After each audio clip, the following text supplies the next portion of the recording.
मेरो देश मेरै उत्पादन प्यासन द लाइफटाइम टिस्यू सधैँ सँगै Infused with 32 herbs, helps to stop hair fall, to grow new hair. Shrikesh Hair Oil.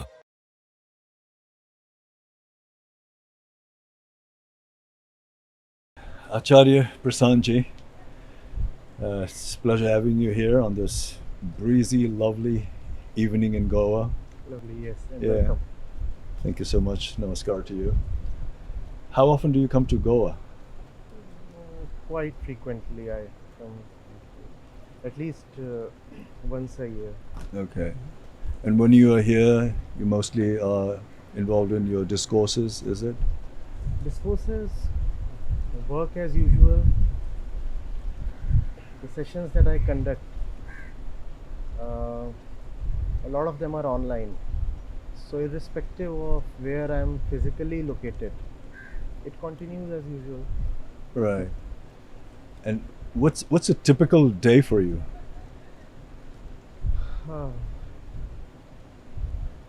Typical day would involve around 4 to 5 hours end to end in conducting sessions which involves teaching and answering questions. Not all 4 or 5 hours would be in front of the camera, but end to end it takes that much. Right. Then there are the regular administrative jobs of the foundation, my organization. That takes up a lot of my time. Whenever I can, I like to play or gym a bit. So maybe a couple of hours for that. Oh. Uh, At the gym, you said? at the gym, yeah. Oh, okay. At the gym or at the tennis court. Okay, you play.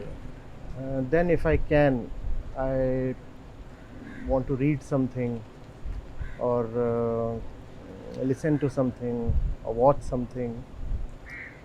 So 1 hour maybe for that. So in general, my typical work day is 12 hours, 15 hours, 16 hours. Oh, I see. So, yeah. So how many hours do you sleep? less than 6 hours? No, 8 not hours? less than 6 hours. 6, 7 hours. 6, 7 hours. It's erratic.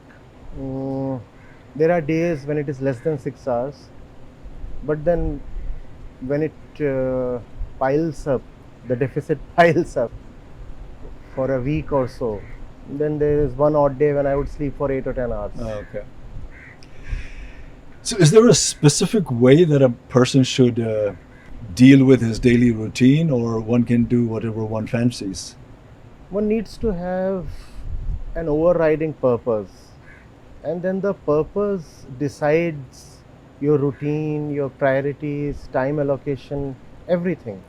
But has the purpose need to be specific purpose, or it can be any kind of purpose for any person as they choose? It has to be a purpose that elevates you. You see, everything that we talk of, whether it's activities or a purpose, is in the context of the person, the human being. So it's my purpose. It's not just purpose. It's my purpose. My purpose has to give something to me, and that requires a certain self-knowledge in seeing that I'm not all right, in the sense that I am still far away from realizing my potential and it's a continuous journey. I still need to elevate myself. There are bondages of all kinds and delusions. I need to clear them. So that's the purpose actually. Mhm. All purposes are with respect to the human being. So that's the purpose, and that purpose then takes care of everything. But every individual could have his or own purpose, right? Yes. Like my purpose may not necessarily be agreeable with Right, your right, purpose. right. How do you see that? You see, just as different kinds of people can have different kinds of bondages, so at a primary level, at a superficial level, it might appear that each one of them is attempting to break through a different challenge. And that would be justified to say that you have your own purpose, I have my own purpose. Let's say I'm handcuffed here, and you're chained in the legs. Right. So your purpose would have something to do with your legs. My purpose would have something to do with my arms. And apparently these two purposes will be different. But the fact is that both of us have a common purpose, and the purpose is liberation. So in that sense, every single human being is bound to have just one central purpose, and the purpose is liberation. But yes, given that the nature of our fetters, chains, bondages is very different, very personal, very unique, therefore our paths and our particular attempts will have different colors. So, as a human being, are we all under some kind of bondages that we're trying to escape? We are? Yeah. To be born a human being is to be born in bondages. You see, what do we know of? The baby is born, and the first thing it does is it cries. We need so much education, and even after that, we keep on making mistakes that put us in suffering. So that's the bondage. We are continuously afraid of death. Irrespective of where one has reached in life, there always are pending desires. That's what the bondage is like. One decides on something and then comes to know that the decision has just backfired, gone bad. So these are the bondages: improper perception, pent up desires, fear of this, greed towards that. All this is bondage. But is our society created in such a way that we are bound to be under some kind of bondage? Because you see, as a human being, we're born free, right? We're born free to do whatever we want. No, as a human being, and because we are born to a certain family or certain country, we adopt certain religion, we adopt certain nationalities. And then you said education. Yes.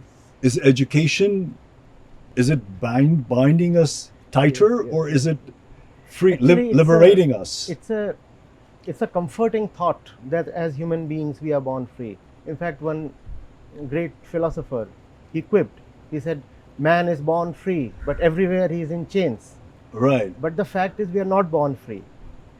The kid that's born, it's the most dependent thing that you would ever see. How can can call it free? But that's with all the animals. That's with all the animals, but that does not take away from the fact that we too are under severe bondages. And the child carries the very germ, the very seed of all kinds of slavery within herself. It's so easy to fool a child. Also, the child, given her physical composition, really has no yearning towards knowledge. All that the child wants is exactly the things, as you said, that animals want. So we are not really born free. We are born to be free. We are born to attain freedom. But what's certain is that we cannot say that we are born free. When we look at the role of education in the society, as you pointed out, what happens is that instead of assisting the child towards freedom or liberation, they further reinforce her bondages. That's the problem. No, the way I was looking at it was, a person is born free, and after the person is born, the society and the system starts molding the person. And molding the person is kind of restricting the person in many ways. Like, you have to follow certain religion, you have to learn certain language, you got to be under certain kind of education. and there are do's and don'ts as a human beings, Right. which the society has Right, created. right. And above all that, there is the law of the nation Law of the that binds you nation, all that. religion, ethnicity, So this is customs, yes, society, culture, culture, indoctrination, all exactly. that keeps So, happening. so this is You what know, I meant terrible, by saying that the terrible. person is born Right, free. Right. So all that happens on top of the state of bondage that the child is already born in. Please see, kids are born, and even if they have yet not been indoctrinated or conditioned, yet they are behaving differently. Their very biological or genetic disposition varies. So all that is already bondage, you see. A very pertinent example is girls and boys, males and females, that is, behave differently even as fetuses. Even while in the mother's womb, they behave differently, which means they are already biologically conditioned. So where is the freedom? Also, if you are free, it will be impossible, or rather at least very difficult, to condition you. But the child is so vulnerable and so available to be conditioned. So yes, it is tempting, and it's kind of romantic to is say, it fair? Is it fair to mold a person like that? see, the one who are molding, they themselves were kids once. Because you're restricting the natural growth of a human being. See, if you talk of the natural growth and you do not educate the child at all, then the natural growth would be just animalistic. If you take a kid as it is born and put her in the jungle, and you do not educate her at all, what you will get is some kind of natural animal. And experiments have been conducted, we know of that. So it's so while yes, the society and the education have a great role in deforming the consciousness of the child, rightly said. What's also true is that education is definitely needed, but the right kind of education, not the kind of culture or education or upbringing that we are currently giving to our kids. But every species know their responsibility, don't they? Like even animals without any education, every species, They know their biological responsibility. they know their responsibilities. In the biological They sense. know how to survive. They know Yes. what to eat and what not But to we eat. are not born just to survive or eat. As human beings, we are a very special species. You know, the crow knows what to do. The fish also know what to do. The elephant knows what to do. The ants know what to do. Even little germs, bacteria and virus, they also know what to do, because they don't have anything to do. All that they have to do is that they take birth. They somehow manage to live on, and then they reproduce, and then they are gone. That's their whole biological cycle. Now beyond that, they don't have any purpose. But as human beings, we are condemned to have a special purpose. That's both our greatest fortune and misfortune, that we have a purpose. That, you see, no animal asks, how can I be liberated? No animal would ask, what is this universe all about? No animal would ever ask, what really is love? Is it just an attraction towards the other gender? Is it something deeper? No animal would get into deeper questions of physics or metaphysics. As human beings, our purpose is not biological. Our purpose is to transcend our biology. So we are pretty unique in that sense. But asking all those questions, does it really solve your living? By asking, why am I here? Why do I need to fall in love? Why do I need to do this? With asking all these questions, is it going to make your life more purposeful? Is it going to fulfill it more? Or just, because every generation in every era has been asking those questions of, why am I here? What is my purpose? Why was I born? But what has happened? They have come, they've lived, and they've gone. And the question still remains. Yeah, the question still remains, and every baby that's born will have to freshly grapple with those questions. That's true.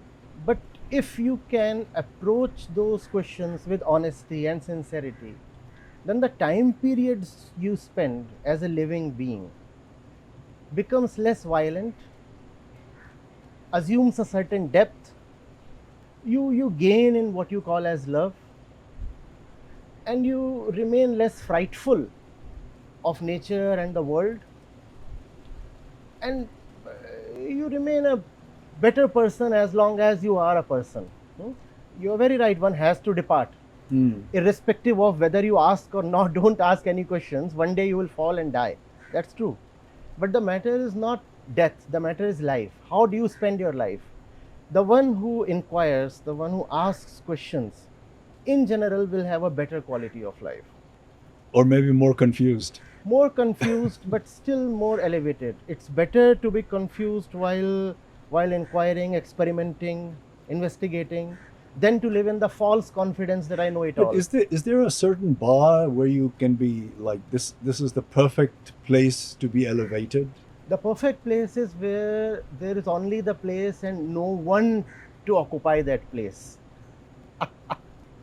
So the purpose of the question, the right inquiry, is to dissolve the questioner or the inquirer. That's what questions do. The more you ask questions about life, about the universe, the more you come to see that it's all with respect to you.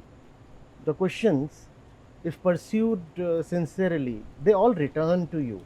They all start boomeranging and pointing back to you. And you reduce, you dissolve. And as you dissolve, so does your suffering. And yeah, life becomes joyful, or at least less sorrowful. Let's see it this way. I mean, as a human, are we as a human being so vulnerable that we don't want to face the reality of life Yeah. and the face with living itself, you know? Because living, one has to continue as long as one lives. Right. Whether you get the answer of why you are here, or why you have to fall in love, or why are you thinking this way or that way, whether you ask these questions or not, one has to keep on living. Yes, yes. And are we so vulnerable that we need to hide in all kinds of interpretations of life, you know, instead of facing the stark reality of life? Right. We want to hide behind certain philosophy or certain religion or certain discourses, Right. constantly trying to assuage our fear of living. Right. Why are we so fearful of living and facing the reality of life? In your question is a deep assumption that the reality of life is something very obvious.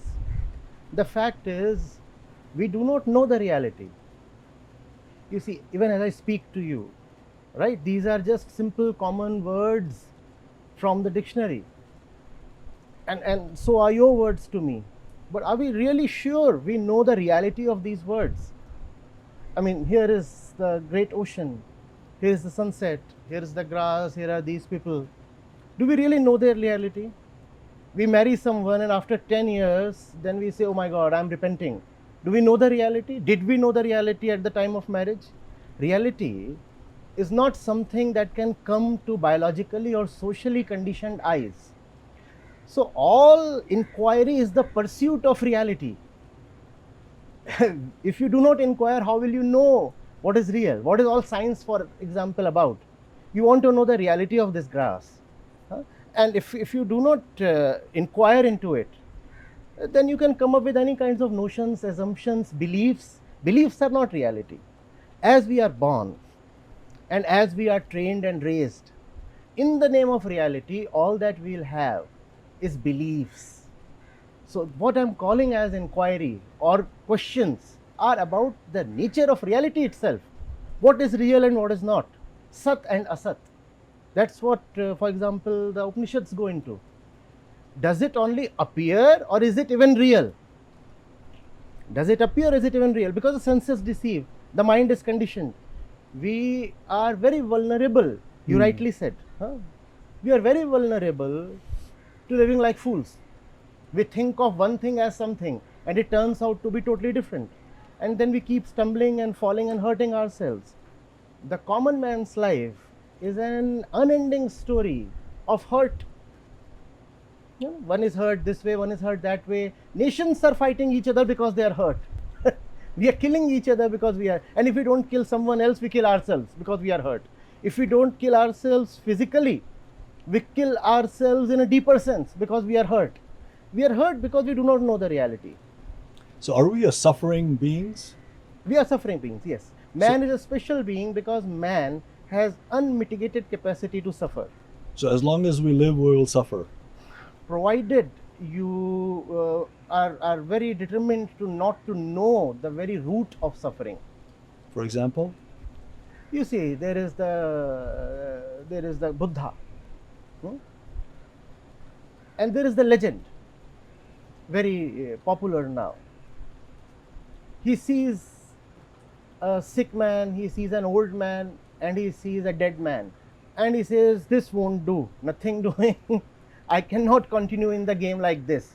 If the game is about this, then I'm not going to participate." And he was actually going to participate in a youth festival. And he quits midway and he says, "No, I want to know." So there are two options. You can look at all this and pretend as if you have not seen any of it. And you can continue with your youthful fun while you remain deeply afraid and shivering within. Externally, you pretend everything is hunky dory, I'm dancing and I'm having a good time, whereas internally, you are not at peace with yourself. So that's one way. The other way is of the Buddha. If I have seen what life is like, I cannot be dishonest to myself. I want to know what the whole game is about. I cannot just continue to dance while I'm in chains.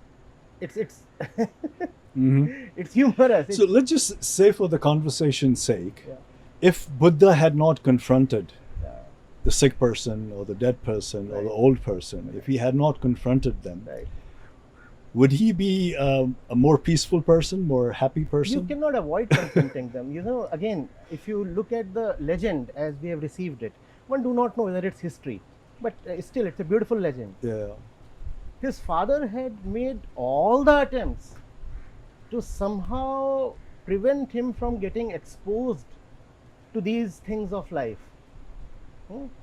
He was surrounded with the most beautiful girls, and he was not allowed, it is said, to see even a yellow and falling leaf, so that he may never confront the fact of death Or decay. or decay Yeah. or old age or these things. So he had been very meticulously insulated, and yet life caught up on him. So there is no way you can avoid these things. See, you may not see a sick man outside of yourself. One day you will yourself fall sick. You may not see an old man in front of you. One day you will find wrinkles on your own face. So there is no way you can avoid confronting these things. So, but does knowing and acquiring knowledge makes us more fearful? You are already fearful. Because, like, if you're ignorant of things, like they say, ignorance is bliss. Yes. If you don't know it, Yes. then it's not That in can your thoughts. continue. That kind of bubble can continue only for a very small while. But eventually you'll be confronted. You will be. So, let's just say, is it knowing too much and too much of knowledge which makes you think too much? Is that more harmful for You us? see, you can never have too much knowledge. Never have too much knowledge. Or just say And- substantial, yeah. No. All knowledge, if it has been sincerely pursued, has to come back to you. There is nothing like too much knowledge. All knowledge is just a means to come to peace, because that's what you ultimately want as a human being. Irrespective of your persuasion in life, what you want is a certain very simple peace within yourself, right? Knowledge is a means. You don't just want to become knowledgeable. You want to become okay. You want Or to become knowledge is a okay. process. Knowledge is a process. Knowledge Right. is a method. Right. Knowledge is a way. So you can never have too much knowledge. You can only have the right knowledge or the wrong knowledge. You can only have useful knowledge or useless knowledge. Most of us are full of useless knowledge. We know of so many things that we can do well without even knowing of. But we do not know of what we must really know. So that's the thing.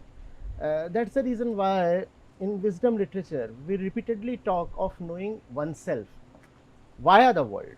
So you have to know the world, but it's not just about knowing the world. The world is not an end in itself. Know the world, so that through the world you can come back to yourself and know yourself. Because your own suffering is the end of all spirituality or inquiry. You are spiritual, you could say religious, or whatever you are, so that you can be at peace with yourself. Right. But as a humanity, none of us are thinking alike or on the same level. We're divided into so many sectors and tribes and nations and religion and all that. So knowledge that you hold so dear and near for yourself and as a guidance to your life, and the knowledge which I hold dear and near for myself, Right. we might be contradicting each other's knowledge. Yes. And saying your knowledge is rubbish and my knowledge is only the only way. You So cannot how do you see that? You cannot have contradictory knowledge, but you can have different areas of knowledge. I'll go back to the example that we had. I'm handcuffed and you are chained in the legs.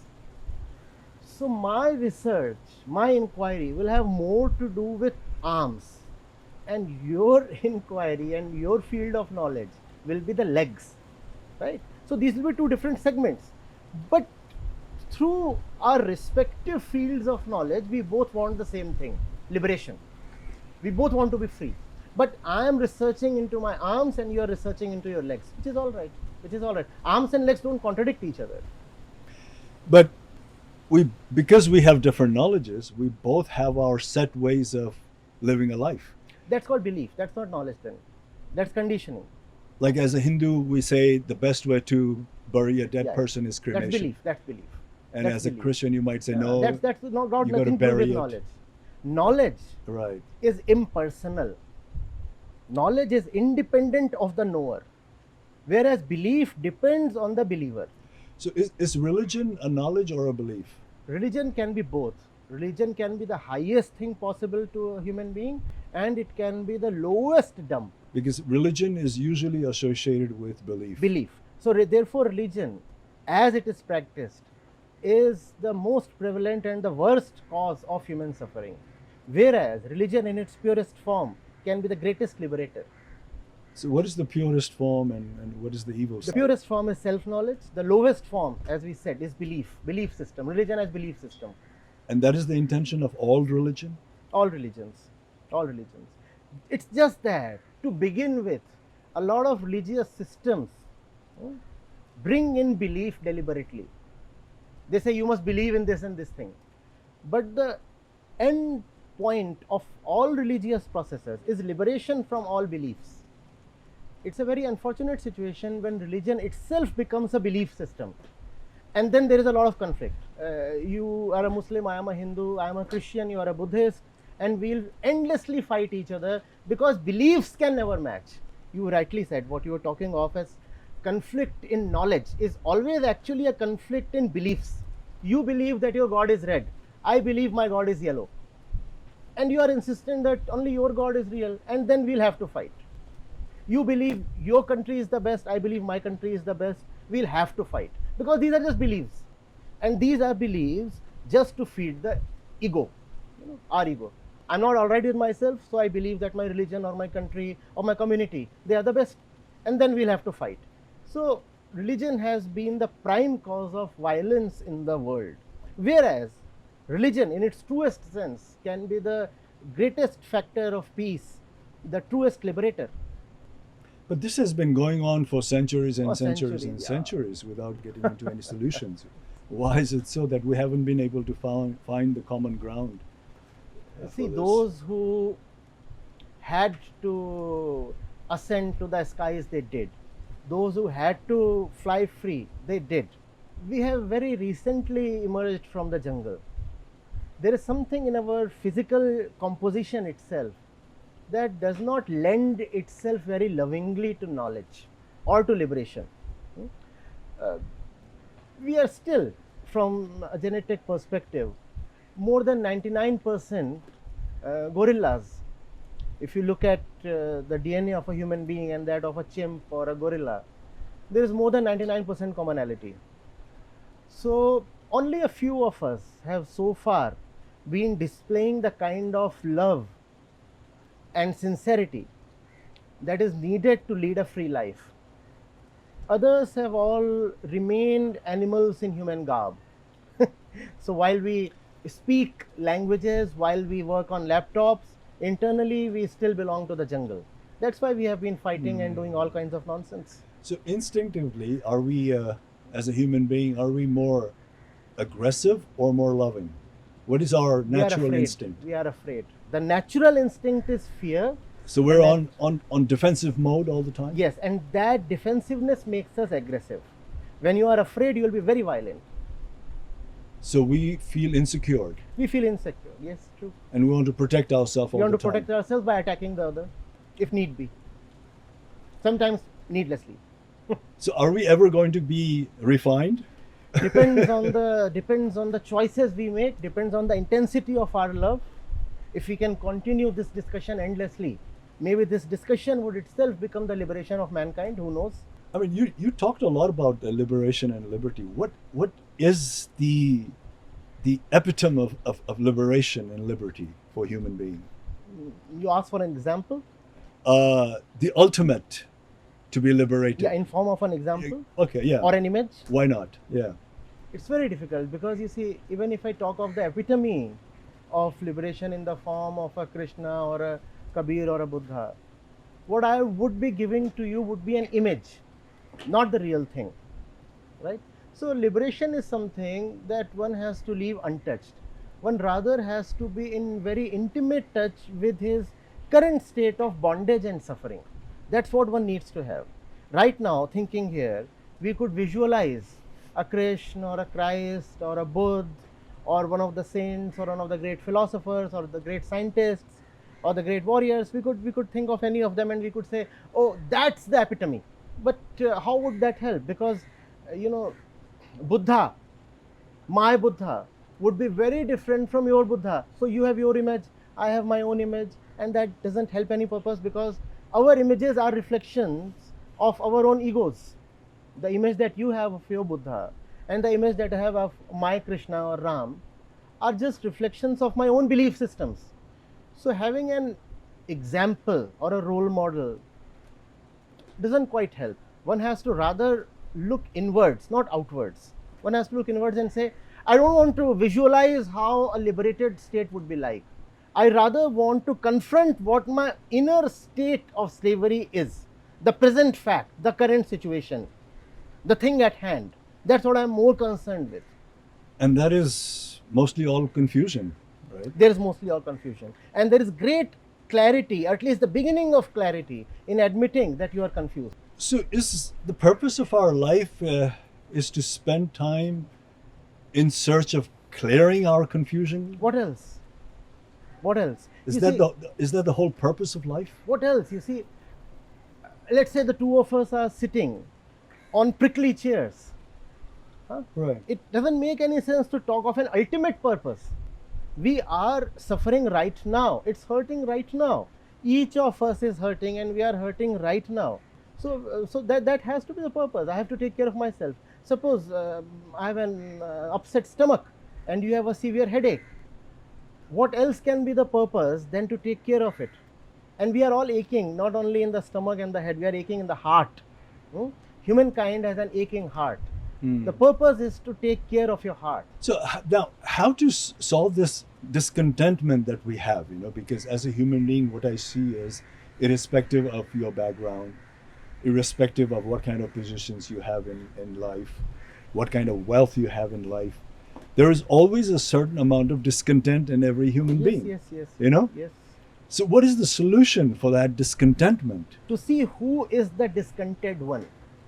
I have discontentment, I can see that. But who is the one who is discontented? That's what I must go into. Because I keep on looking at discontentment, and what would that result in? Please see. I'm discontented. Fine. So what do I gather for my satisfaction? And I look this way, I look that way. That's the most recent object in the market. And I have money. So I'll go and fetch that one. I don't have money. So let me make more attempts to gather money so that I can bring this new fetish to my house. Are you getting it? So all discontentment ultimately just becomes attachment to a new set of objects. So is desire the culprit? desire? No, not desire. Where does desire come from? Desire is not the fundamental thing. Desire of wanting things. No, that's always not acquire. fundamental. There is something even behind the desire. I desire because I think I need something. At the basis of desire is a feeling of incompleteness. If I don't feel incomplete, there is no reason I am going to desire this, that endlessly. Huh? So we are born with that feeling. That's why I said the baby is not born free. The baby is born with that incompleteness. We are born incomplete.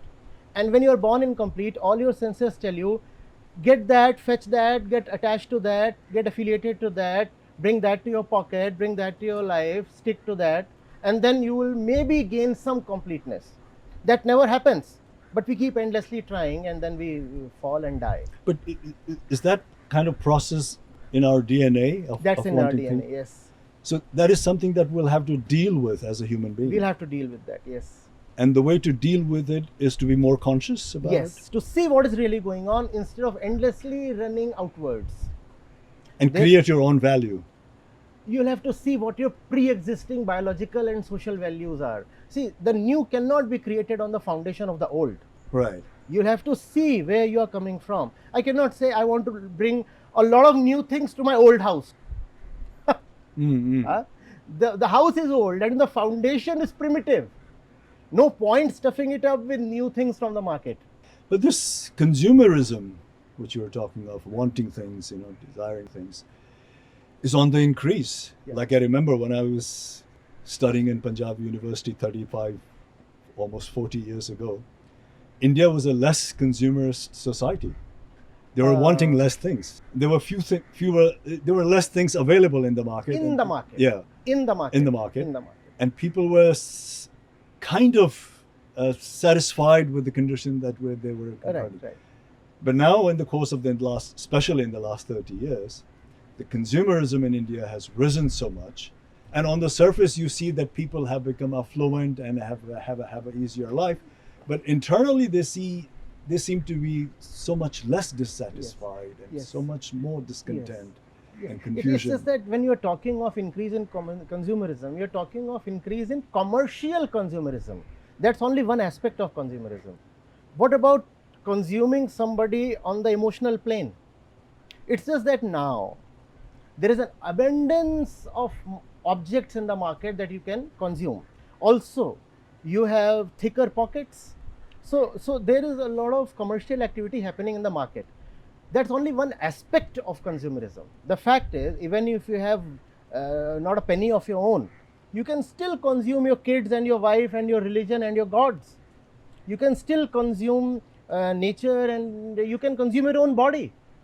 So consumerism is not something that necessarily manifests itself only in the marketplace. If you do not have self-knowledge, you are bound to be consumerist. It's an inviolable relationship. If I do not have self-knowledge, I'll have desire and I'll consume. And your ego comes into play, probably. The ego is at the center of all consumption. All consumption is just to assuage the ego. And the ego is a crying child. It's born crying and it keeps crying its entire life. So as a human being, are we constantly wanting to be better than the next person? Are we wanting to... That's Are we on very, an one-upmanship game? Yes. That's a very cheap substitute to being at peace with yourself. You see, because I cannot be all right with myself, so I want to be better than the other. I say, fine, I'm down in the dumps, but he's doing worse. So that makes me feel a bit all right about myself. Had I been independently, absolutely, not just comparatively, actually, all right with myself, there would have been no need to compare myself with my neighbor. Exactly, right. All this comparing and competitions and criticizing, is that a poison for us? Is that what is harming us? That's just an ineffective way of running away from oneself.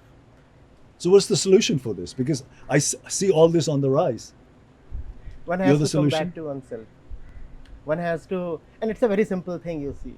Even as we talk, you No, see but how the wind is playing with our hair. You say it's a simple thing, but for Yeah. an average person, it's a very complicated Because we thing. have been indoctrinated to take it as complicated. It's not. I was saying, we are sitting here and the wind is playing with our hair, You see, the sunset is so damn Because- beautiful. An average person finds it so challenging to concentrate, to focus, No, to he, think. he concentrates on 40 things. He's a super concentrator. Mm. Not that he doesn't concentrate, his concentration is dissipated in 40 different areas. That's the problem.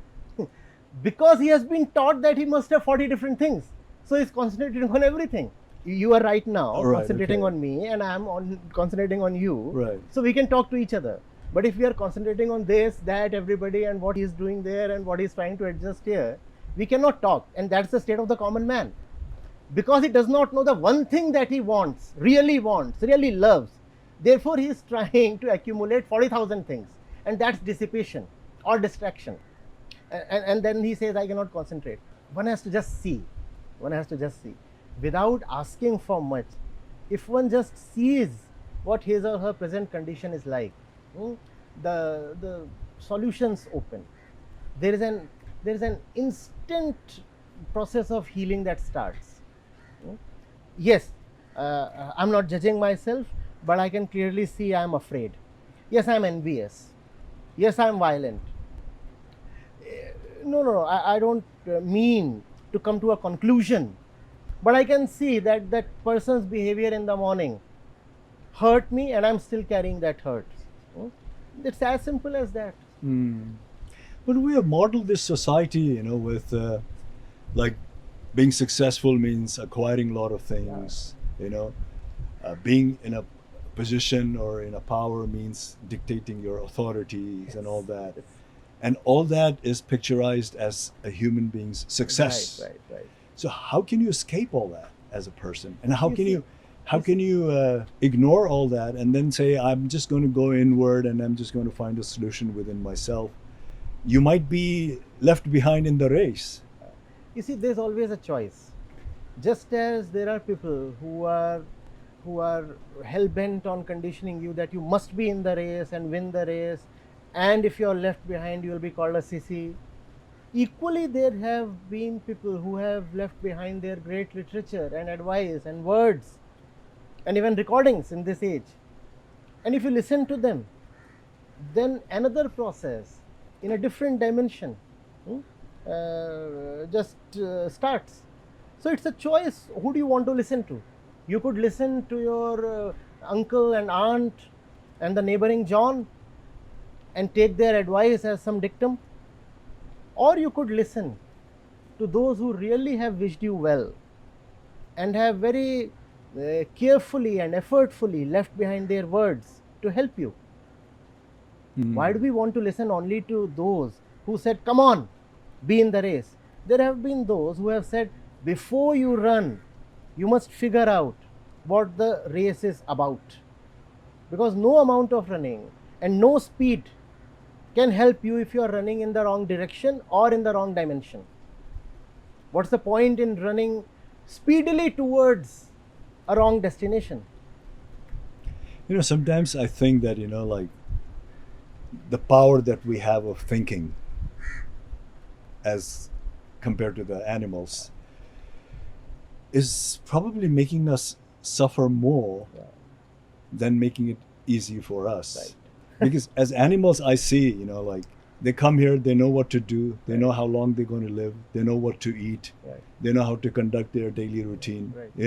Animals don't get together and say, oh, you need to do certain amount of physical exercise, you need to have this many hours of sleep, or don't eat this, eat only this. Because animals instinctively know, cow knows that meat is not its cup of tea. Tiger knows the grass is not for him, instinctively. But as a human being, we have this knowledge and brain that we have started creating all sort of things for us in order to make us happy and our life helpful. But I don't know, ironically, all that is making us more miserable and making us much more confused. So is our knowledge and our brain a culprit to our See, living? the same thing that you call as culprit, which it indeed is in most of the cases, is also the basis of love. The cow or the tiger, they cannot love. They act like conditioned machines. But they do show some kind of love. That's to attachment. That's attachment. That's very, very conditioned behavior. The cow has a certain attachment to the calf, and then we very well know after this many weeks, the relationship between the calf and the cow will change, and we know it in advance. But do you truly believe that with human beings, there's a true, pure love? At least it's possible, even if we don't see it. Because I also see certain kind of attachments there. Because we are animalistic. Yeah. You see, we are human beings, yet we behave more or less like the cow or the chimpanzee or the tiger. And that's what a misfortune is.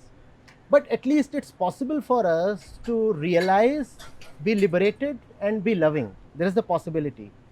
If we are an animal, an unthinking animal, then we are just a conditioned machine. You look at animals and they behave more or less like machines. You look at their schedule, you look at their lifespan, you look at their mating behavior, you look at all kinds of behaviors, and they are very predictable. And if you are predictable, then you are a machine. So yes, the fact that we can think, the fact that we reflect, brings us a lot of agony. But that's also the gateway to joy. Joy in what way? Joy that animals can never have. Joy, for example, that you have when you listen to something extremely beautiful. When you see that your own suffering is all pointless, or in the external domain, when you come to the solution of a tricky mathematics problem. But the way I see it is, where there is joy, there is sadness. Because the joy does not last forever. No. Joy is to be neutral towards both happiness and sadness. In joy, accepting everything. yeah, joy is not happiness. What you called as the counterpart of sadness is not joy. That's happiness. So joy is not happiness. Joy is when you are not available to sadness, not even to happiness. Happiness and sadness both have stopped mattering. I can be freely sad because I am joyful. I can be freely happy because I am joyful. I can be freely anything because I am joyful. So one needs to take one's suffering in one's stride. Beautifully said. Beautifully said. Because suffering is inevitable. Yes. Inevitable. Yes. Pain. If you can take pain in your stride, then there will be no suffering. And pains in human beings' life can be in an extreme case. Life is pain. Life is can pain. be an extreme case. Extreme case. Life is pain. There is no way you can ever avoid pain. Most people think this is the worst thing that can happen to them. No, the worst things are possible. Exactly. Without knowing that even worse thing is possible. Yes. You see, please understand. The body and the mind, they want to preserve the status quo. You want to be as you are, right? Right? You don't want to lose a limb. And the mind doesn't want to lose its conditioning and its beliefs. So they are inclining towards preservation. We want self-preservation. Whereas life is all about change. Every moment life is changing. Now life is saying change, and this body-mind apparatus is saying no, status quo, don't change. So there will be pain. Pain is just about changing. Whereas suffering is resistance to pain. This pain is there, and if you can accept this pain, don't resist it, then there is no suffering. Pain is inevitable. Suffering is an option. You suffer when you resist pain. If you can gladly accept pain, it's all right. But is that possible with a human being? It's possible. Do we have that strength? See, the question is not whether it's possible. Do we have that strength to... The question is not whether we have that strength. The question is whether we should have that strength or not. If it is not possible, it has to be made possible. And how do we develop that? That's love. That's love. We can't do that by going to a gym. No. That's love. It's your life, and you have to live it as freely and as joyfully as possible. Now, whatever it takes. Accept whatever comes. Whatever it takes to bear the pain, whatever it takes to smile at your own agony, whatever it takes, because ultimately it's your life and you are responsible, and you have only this that you call as life. There is no afterlife. But with at this point in my life, sometimes, not even sometimes, most of the time, I've come to a thinking that life basically has no meaning. Yeah. Because when I see it as, we're born, we grow up, and when we're energetic, we jump around. While the light is on us, we jump around, we dance around, and then gradually we fade, and then we die, and then we go, and we're a history. And nobody remembers us in a long term, you know. So if you see it that way, life has actually no meaning at all. So See, you do not live at once for 100 years. What you have just now depicted is an entire journey of 100 years. We don't live at once in 100 years. In this moment, you are living only in this moment, and in this moment, the problem is not that we are born, we grow up, and then sometimes we are reveling, and sometimes we are suffering. In this moment, the problem is that I do not like the way he looks, or that I am craving for tea, but I know the tea is cold, or that I do not like the fact that this is sunset this evening and I cannot run around the beach. This is the problem. So yes, what you are talking of is an entire stretch of time from birth till death, but what concerns me is only how I am this moment, and in this moment I have a lot of petty concerns. That pettiness is the bane of life, and getting rid of that pettiness can be called as the purpose of life. We don't just go through life. We go through life suffering a lot, needlessly suffering a lot, and the purpose of life is to live without suffering and die without suffering. without suffering, or by accepting suffering. By accepting pain, you don't suffer. Pain, we said, is necessary. Right. Pain is the very fiber of life. Yeah, but If we continue to sit here, you accept all kinds of condition, therefore you don't obviously, suffer. you see, we continue to sit here for 4 hours, and something will start creaking and paining and complaining, right? Old bones. But it's so difficult to be so immune to pain, isn't it? Like No, sometimes it's not about being immune to pain. You are experiencing pain, but you know the experiencer. Immunity means you don't experience it at all. When you are immune to a disease, you don't experience a disease. You're not immune. Pain is there, the experience is there, but I also know that the experiencer is just biological and psychological. Yeah, but when the pain comes in, Yep. there's a hormonal changes within us. Yes, and I'm not those hormones. And there's a emotional changes Yes, within and I'm us, not those emotions. which are inevitable. They are inevitable, and I can look at that inevitability and smile. But they're happening to us because we are a human species. They are happening to the body, and it's not necessary that I always identify with the body. But is it possible for every person to be constantly be so aware of oneself? If it is not possible, it has to be made possible, because it's my life and my responsibility. Are we given that kind of knowledge equally? There is nobody to give that knowledge to. Having that knowledge is one's own responsibility. There is no God, whether in the skies or in the society, because it's my life. So it's my responsibility to live it. Let's hear your interpretation of life. Why do we think we're here? There is no why. There is no why. There's no why. There is no why. You are here. You are here. And You while you're here, what are we supposed to do? Just to elevate ourselves from whatever Of course, position when I'm we're here, I'm not okay. When I'm here, I'm not okay. So my purpose is to be okay. That alone is the purpose of life. in. As a person, what I see is that every time we climb a mountain, we get on the peak, we think that now I have achieved success. Now I'm at the most beautiful space in my life. But the moment you climb down that mountain, you're confronted with another mountain. Yeah. And as a human being, we don't realize that as long as we are living, we're constantly climbing a mountain and confronting another mountain, and then we're climbing it again. Right. And the process happens all the way. All the time, and that's the cycle of duality we remain caught in. It's a very deceptive cycle, Every new mountain and every new peak that beckons us Yeah. promises everlasting bliss, and that everlasting bliss never comes. After every climb up, there is a climb down, and Do you think eventually this life is a losing game? it's a losing game if you do not understand who the living one is.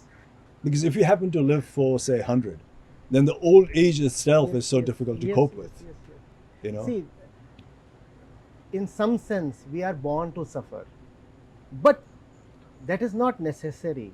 There can be exceptions, And the possibility of that exception is the only thing worth living for.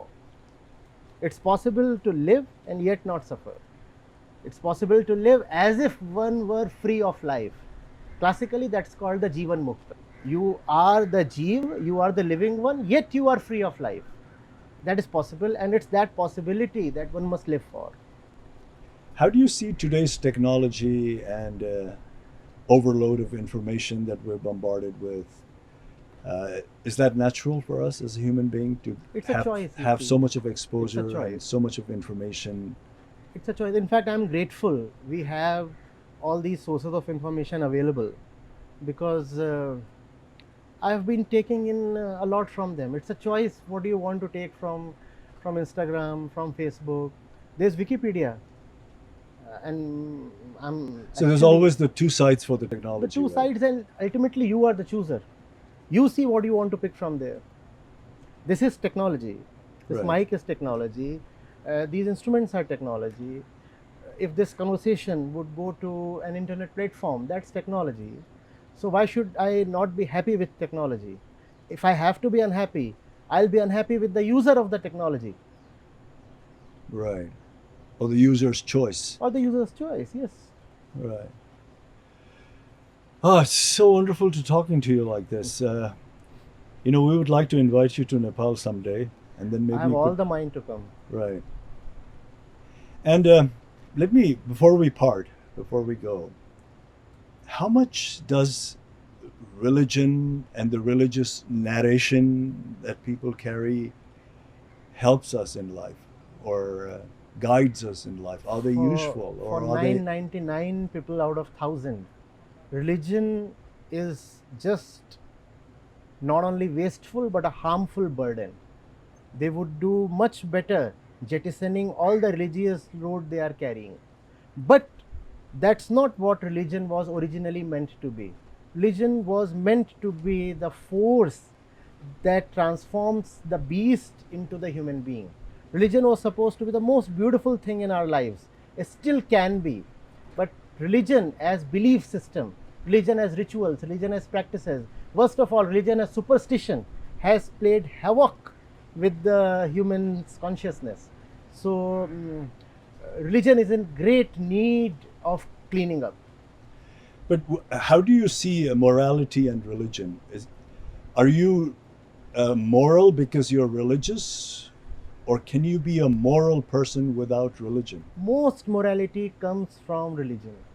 Most of the morality that we witness in our daily lives is religious morality. What about your own cognitive power and? You see, what you call as irreligious morality again is coming from social norms and thought that is conditioned or biological. So, in spirituality, there is really no need for morality, whether religious or irreligious. If you are a really wise person, a really spiritual person, you need neither religious morality nor irreligious morality, neither theistic morality nor atheistic morality. Morality is something that we don't really need if we wake up. Then you have an internal compass. Then you know where you are coming from, therefore you know where to go. You don't need morals. But how do you see all this religious narrations, the books, the grunts? Most of that is junk. Most of that is junk. If you bring 100 books to me citing them as religious, maybe one or two of them would be of the cadre that qualifies as truly religious. Otherwise, we have just taken fairy tale books and books of beliefs and rituals and superstitions, and we have called those books as religious. There is nothing in those books. Like as a Hindu, let me mention like Ramayana or Gita, or how do you take Ramayana and them? Gita do not belong to the same genre. The Gita is hardcore philosophy. If you talk of the books of Hindus, it's Vedant that qualifies as the core of all spiritual literature. Gita is a part of the Prasthantrayi of Vedanta. And Ramayana is just a Ramayana is a book that comes under the Smriti class of literature. It's a story. It's a story told once by sage Valmiki, then once by Saint Tulsidas in Ramcharitmanas, and both these versions differ greatly because they are coming from their respective poets, their respective creators, and they are Ramayans of 40, 50 other shades and other turns and other types in the Indian subcontinent and also outside the Indian subcontinent. So, if you talk of Sri Ram, then he is best understood by going to the Yoga Vashisht or the Yoga Vashisht Saram, or by going to the saints who talked of Ram as the truth itself, Brahma. That's where you find the essence of Ram, just as the essence of Sri Krishna is the Bhagavad Gita. Similarly, the essence of Ram is to be found in those who talked of him not just as a human being whose story can be relished, but actually as the truth itself. It's the truth itself. As the truth itself. Or is it a guidelines for living? No guidelines, no guidelines.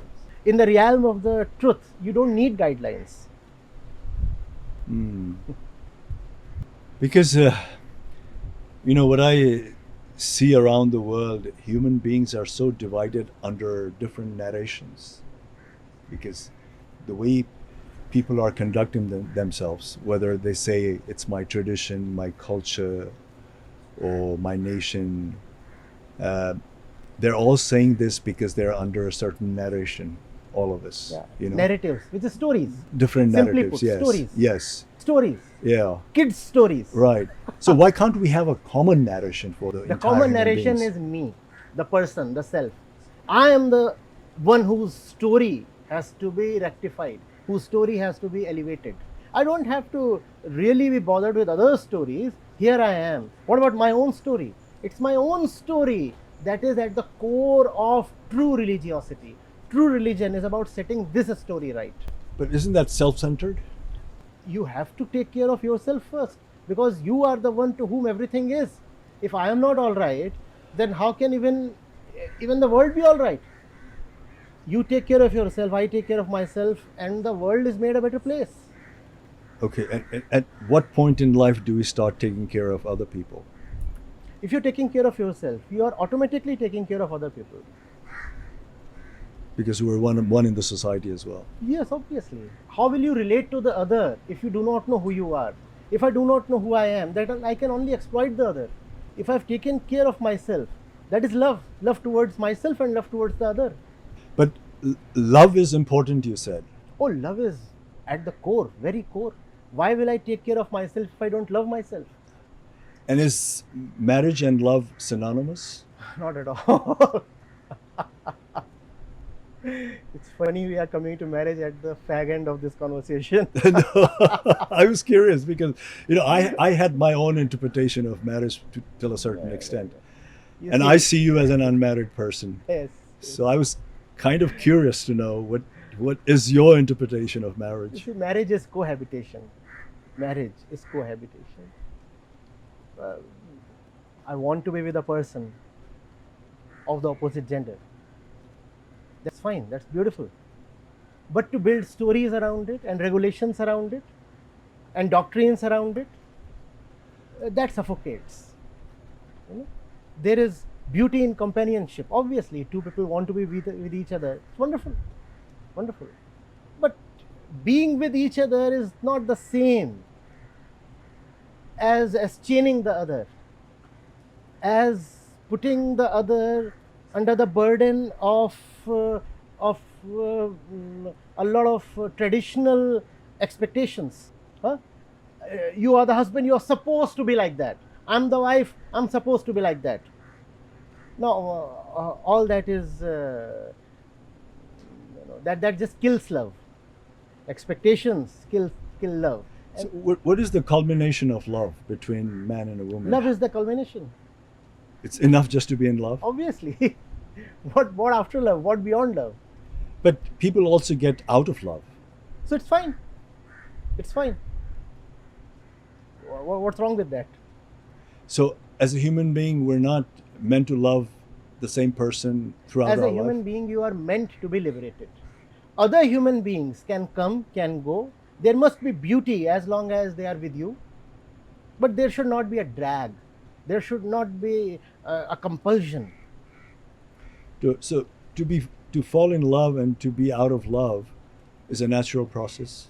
You see, this falling in and falling out of love that we are talking of is actually quite biological. Prakriti, Mother Nature, that wants this body to disseminate and proliferate its DNA as much as possible. That's the reason why the man and the woman would keep getting attracted to this and then to that. But is that love or is that That's sex? not love. Is That's that not sex? love. That's not love. Proliferation of DNA, that's a biological activity. That's not love. That is more natural than love. That is more natural in the sense of biological. That's more biological. That's more prakritic than love. True love is a spiritual thing, not a biological thing. But can one be like selflessly in love with another person? Love is always selfless. You cannot be, But- selfish in terms of being unaware of yourself and still love the other. But If you- one can also be in love with another person because it is necessary for that person to be in love. you see, then a certain help can be offered that's better called as compassion. That's better called as compassion. Love is the upward rise. Love is even the upward glance or the upward aspiration. I want to be better. That's love internally. I want to be associated with someone with whom I'll be better. That's love in the worldly sense. And I want to lend my hand so that you can be better. This kind of love is better called as compassion. Is it possible for a human being to live in isolation totally? Physical isolation? What kind of Physical isolation. It's not possible. How? Wherever you go, there would be something, if not somebody. So how can there be physical isolation? Or by isolating oneself with other human beings' emotions, You mean not to be connected with others? not to be connected, not in- to be in love, to be indifferent, not to hate, not to love. That's a certain deadness, If I am in coma, that would be my state. But he could be reaching for higher purpose beyond that. Higher purpose is not about killing all the lower things. Higher purpose is about knowing the lower things so that even these so-called lower things can be sublimated. It's not that the liberated one won't have emotions or relationships. It's just that his emotions and relationships would be of a higher dimension. But like Buddha did, Yeah. he went and isolated himself. For a For a period, higher for a purpose. period. And then what did he do after that? He was continuously in company and society. He was continuously among people. And he founded a sangha that had thousands of monks So that period was for finding himself. just for finding himself. It was a temporary thing. And then he came back to And even contribute. when he was in isolation, he was not really isolated. He was constantly traveling from one teacher to the other. Obviously, he was interacting with people. He would be talking to the teachers, their students, their systems. So he was still in a society, albeit a society of a different kind. Okay, we're at the flag end. I want to ask you, how much do you know about Nepal and what do you know about Nepal? All that I know about Nepal is very theoretical. The last time I visited Nepal was 40 years back, when I was 5 or 7 years old, or maybe 4 years old, don't remember. So Nepal I would definitely want to visit. In the Gita program, we have hundreds and thousands of brothers and sisters from Nepal. Amazing the outpouring of love we receive from there, and the number of invitations. So I have it on my mind to definitely visit Nepal. It doesn't even feel like I would be visiting another country. It feels to me like my own place, my own soil. So that's a gap that I need to fill, and it would be soon. Right, because we're tied with a common ground, so many Yes. similarities. Yes. Anything you would like to say to the Nepali? I'm Audience that you grateful have. for all the attention, all the love that I get from my brothers and sisters in Nepal, and I would come and meet you soon. Also, when we hold our large gatherings, then a lot of people and students from Nepal, they actually travel. So that's really touching. In fact, the sincerity that I find among our students from Nepal, to be fair, that exceeds the sincerity that I find from the students from India or elsewhere.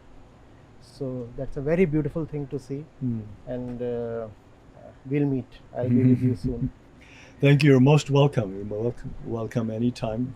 Do let us know if you Wonderful. want to make a visit, and we can sort And of it was a fantastic and very breezy conversation. we can arrange it for you. And the breeze outside, matches. I know. We're in the middle of monsoon, but no rain today, and it's lovely. Thank you so much. It's Thank a you so pleasure much for talking to coming you over. and pleasure Thank you so meeting much. you. Thank you so much. Here, namaskar. Thank you.